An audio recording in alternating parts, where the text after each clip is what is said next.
O que é o jejum de Zacarias? Você vai saber agora o que é o jejum de Zacarias, como fazê-lo e por que fazê-lo. Você gostaria de ter mais energia, disposição, menos ansiedade, menos dúvida, ser uma pessoa menos negativa ou detectar negatividade, seja em você ou nas pessoas mais próximas, assim, no estalar de dedos e fugir delas? Então você precisa saber e fazer o jejum de Zacarias. A palavra de Deus diz: a morte e a vida estão no poder da língua, e aquele que a ama comerá do seu fruto. Vamos lá entender o que é o jejum de Zacarias. Você pode encontrar a história de Zacarias, que foi pai de João Batista, lá no Evangelho de Lucas, capítulo 1, dos versículos 11 ao 20. Eu não vou ler todos os versículos aqui, mas eu vou ler alguns principais para você entender a história. Zacarias era um sumo sacerdote. Ele estava ali no templo, num determinado dia, fazendo o seu trabalho, queimando incenso para Deus, fazendo as suas orações, até que o anjo Gabriel lhe apareceu e disse para ele: Zacarias, as suas orações foram ouvidas. Porque Zacarias pedia, entre outras coisas, que Deus lhe desse um filho, pois a sua mulher, Isabel, era estéril. E ele pedia um filho para Deus. Então, depois de tanto tempo esperando aquela resposta, o anjo chegou e entregou para ele as palavras, dizendo assim: Zacarias, não temas, porque a tua oração foi ouvida, e Isabel, tua mulher, te dará à luz um filho, e chamarás o seu nome João. E terás prazer e alegria, e muitos se alegrarão no seu nascimento, porque será grande diante do Senhor. Não beberá vinho, nem bebida forte, será cheio do Espírito Santo já desde o ventre de sua mãe, e converterá muitos dos filhos de Israel ao Senhor, seu Deus. E irá diante dele no espírito de Elias, no poder de Elias, para converter os corações dos pais aos filhos e os rebeldes à prudência dos justos, com o fim de preparar ao Senhor um povo bem disposto. Ou seja, depois de tal declaração do anjo, imagine, o anjo não veio apenas lhe dizer: olha, você finalmente vai ser pai, tá, Zacarias? Suas orações foram ouvidas. Não, o anjo veio descrever que ele iria ser pai de um homem especial. João Batista seria um homem muito especial. Jesus disse que o maior dos profetas. Ninguém foi maior que João Batista dos que nasceram de mulher. Quer dizer, uma pessoa extremamente especial. Então o anjo deu um discurso falando de maravilhas que aconteceriam com este filho que Zacarias teria com a sua esposa. O que você imagina que Zacarias deveria ter falado? Em resposta a tamanha bênção pronunciada pelo anjo Gabriel. Eu imagino, na minha concepção, que tudo o que Zacarias precisava dizer era: graças a Deus. Amém. Amém, meu Deus. Obrigado. Eu não mereço, mas graças a Deus. Afinal, ele era um homem da fé. Ele era sacerdote. Ele era um homem que estava ali fazendo o trabalho do templo. Ele deveria ser o exemplo de fé e crer nas palavras do anjo, como Maria creu, não é? Uma jovenzinha que não era uma serva no templo, era uma menina. Mas quando este mesmo anjo anunciou para ela que ela daria à luz a um filho, mesmo sem ser casada, ela simplesmente disse: assim seja, eis-me aqui.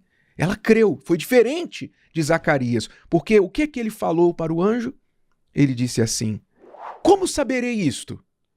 Pois eu já sou velho e a minha mulher avançada em idade. Quer dizer, começou a colocar dificuldade, empecilho, como se Deus não pudesse fazer o que ele tinha acabado de falar que faria.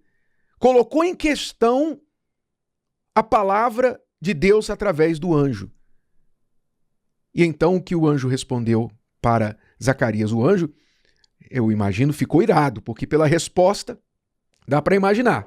Respondendo, o anjo disse-lhe: eu sou Gabriel. Em outras palavras, você sabe o que você está falando? Você sabe com quem você está falando, Zacarias? Você não tem juízo, não. O anjo falou: eu sou Gabriel que assisto diante de Deus. Em outras palavras, eu não estou aqui no meu próprio nome, não. Estou aqui em nome de Deus.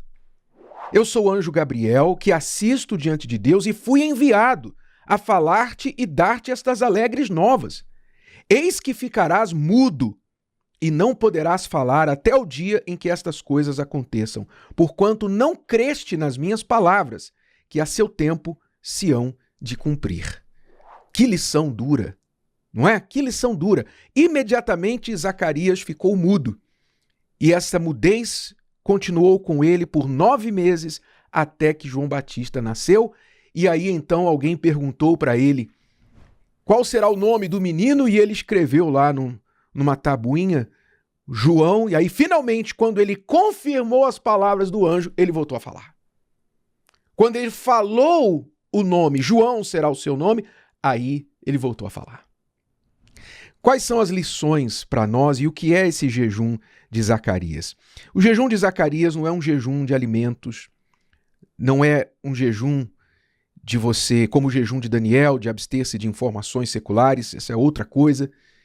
O jejum de Zacarias é um jejum onde você abre mão das lamentações, abre mão das murmurações, das palavras negativas, das reclamações e das palavras de dúvida, as palavras incrédulas, como foi o caso de Zacarias, que ficou mudo por ter, digamos, questionado, duvidado, colocado em empecilho a palavra de Deus. Então, o jejum de Zacarias é você dizer assim: eu não vou pronunciar, não vou confessar palavras negativas, palavras de lamentação, de murmuração, que são muito comuns no nosso linguajar diário. Às vezes, por exemplo, você não percebe, mas nós não percebemos, todos nós somos culpados disso. A gente, sem perceber, lamenta, murmura. Você sai na rua e tá calor, aí você fala: ai, que calor insuportável. Pronto, já reclamou. Você já reclamou. Parece que quando você fala que calor insuportável, você começa a suar mais.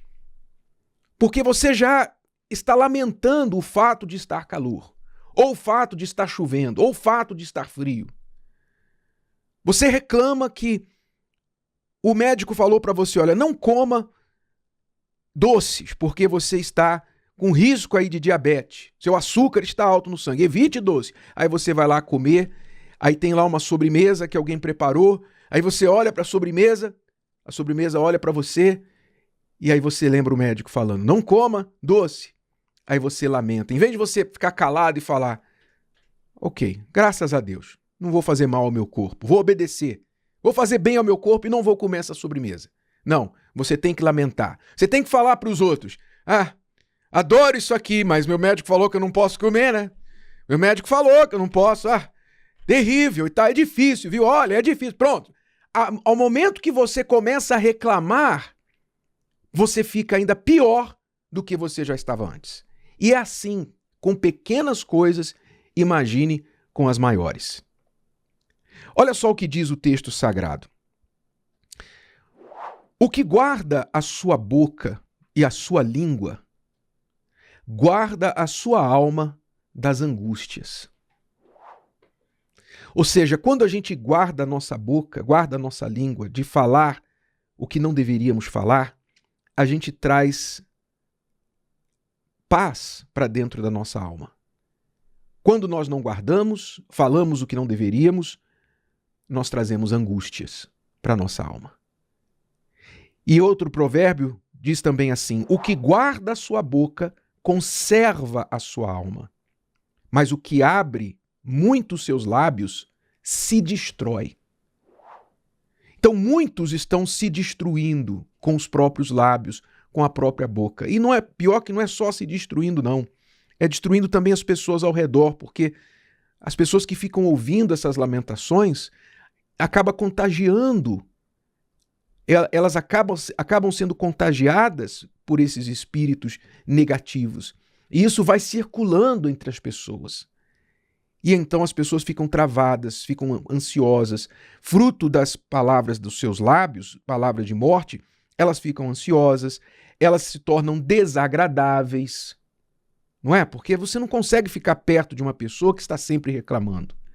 Se tornam pessoas incrédulas, sem força, sem energia, sem disposição, porque as palavras, elas refletem no nosso corpo. Quando você começa a falar uma coisa, o corpo reage de acordo com as suas palavras. Se você fala assim, olha, alguém te pergunta, como é que você está? Você fala, estou bem, graças a Deus. Vai dar tudo certo. Quando você fala isso, o seu corpo chega a mudar de postura. Quando você fala assim, estou bem, graças a Deus, seu aperto de mão já é mais firme, mais forte, porque você falou, tudo bem, graças a Deus, mesmo que não esteja. Mas você falou pela fé, tudo bem, graças a Deus, vai arrebentar. Seu aperto de mão é mais forte, seu rosto se levanta, seu nariz empina, seu corpo fica mais ereto, porque você, com as suas palavras, o corpo obedeceu. Não, tá tudo bem, vai dar tudo certo. Então o corpo se prepara para dar tudo certo. Mas quando você responde assim, a gente vai levando, né? Fazer o quê? Tirando o que não presta, tal, você... Aí o seu corpo também reage da mesma forma.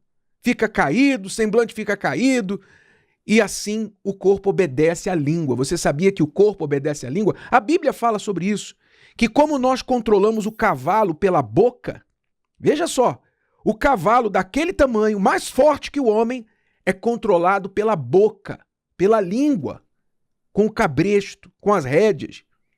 Assim também o homem, o ser humano, é controlado pela sua boca. Você controla a sua vida pela sua boca. Então, fazer o jejum de Zacarias é você vigiar suas palavras, é você ter mais consciência do que você pensa, do que você fala, é você tirar da sua vida negatividade, ansiedade, irritabilidade, tirar da sua vida essa desagradabilidade que você gera quando você passa a ser essa pessoa murmuradora, tirar essas reclamações e inserir a sua vida mais o quê? Mais gratidão. Inserir mais fé, mais energia. Ou seja, fazer o jejum de Zacarias só tem coisa boa para trazer à sua vida. Como é que você faz o jejum de Zacarias? Você não precisa fazer por 9 meses, ainda que eu espero que você faça pela vida inteira, todos nós. Mas para começar, tudo tem um começo, você então vai decidir por 21 dias, que você pode começar quando quiser. E eu sugiro que já neste domingo, você comece por 21 dias o jejum de Zacarias, que significa por 21 dias você vai se policiar, vai vigiar as suas palavras, seus pensamentos e começar a eliminar essa negatividade do seu linguajar. Vai tirar as murmurações. Serão 21 dias sem lamentações. Se você se pegar escorregando, opa, tá amarrado, Zacarias. Você vai se corrigir, tá amarrado. E você refaz a sua fala falando algo positivo. Por 21 dias você consegue. E o melhor ainda é se você puder convidar alguém para fazer esse jejum com você, alguém que convive com você, porque aí vocês dois vão se policiar, vocês dois vão se vigiar. Porque se essa pessoa falar alguma coisa, você fala, Zacarias, Zacarias. Ela logo vai entender, opa, falei besteira, não deveria ter falado. Convide alguém para fazer o jejum com você, se puder. Se não, faça você mesmo. E lembre-se que se você não puder falar algo positivo, então fique mudo. Se o vídeo de hoje te ajudou, você conhece alguém que vai ser ajudado por essa mensagem, passe adiante. E se você ainda não inscreveu aqui no canal, inscreva-se agora. Até a próxima.